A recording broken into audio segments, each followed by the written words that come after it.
introduce yourself, please?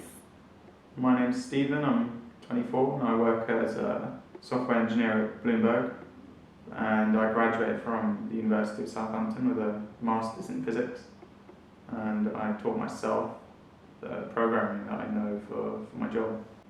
Well, does an employer take into account which the universities the applicant graduate from? I think this depends on the industry and companies. In software engineering, they don't really care where you studied as long as you have the skills.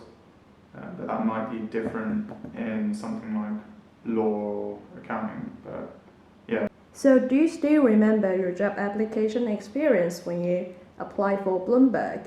Would you mind share it with us? Yeah, so for Bloomberg, it was a case of I initially applied online on Bloomberg's website. They have their job postings on there, and a lot of in software engineering, a lot of the companies seem to do this, where they'll have job applications. You apply through their website, and then the next stage is, for me, it was a phone interview with a technical test they gave me, which is just they maybe gave me like an example problem, and I had to come up with a solution for that over the phone. And then after that, I had an on-site interview, which was broken down into 2 technical interviews and 1 non-technical interview. And then after that, I had the job offer. So what do you usually do during your daily work? As a software engineer, it won't be a surprise to know that I do a lot of programming.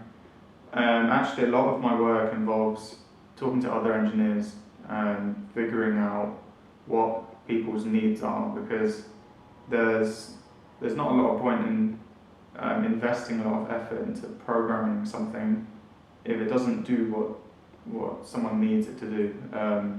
So there's an aspect of planning your work, but then probably 75% of the time I am just programming and reading a lot of documentation and debugging things and learning things. But yeah, the majority of the time I'm actually programming at the moment, which is nice.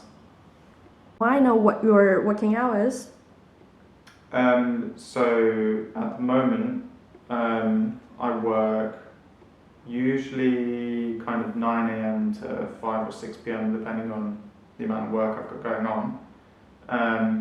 I found in technology, particularly in software engineering, employers are quite flexible. So if you need to leave early, you can say come in a bit earlier or even stay later another day. But actually, yeah, a lot of places offer work from home opportunities as well. So usually when I'm working from home, I'll work from, maybe I'll wake up at 8, do some work, have a bit of a break, and then be working until about 7 p.m. But that's a more spread out day, relax at home, which is quite nice.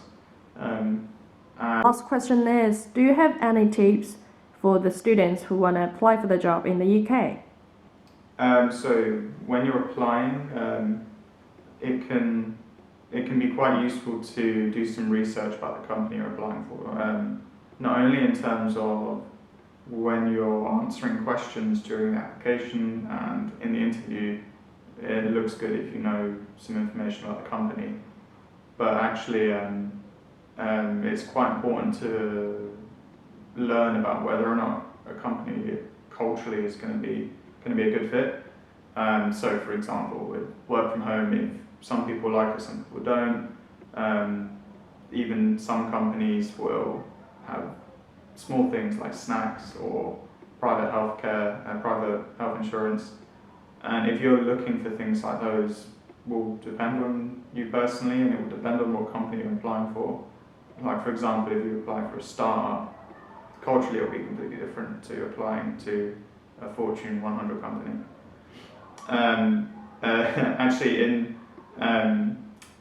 another tip though is to kind of not stress too much about kind of minor things. So, for example, on my on my actual on-site interview with Bloomberg, I was getting the train down to London, and halfway there the train broke down, and so I ended up being 2 hours late for my interview, and they still gave me the job. But they would have been quite surprised, but I kept them up to date. I was emailed the person as soon as I knew the situation, to keep them in the loop. But despite that massive setback, it still went well. So you shouldn't stress too much about if something goes wrong, or if it doesn't go quite perfectly, it will still work out all right.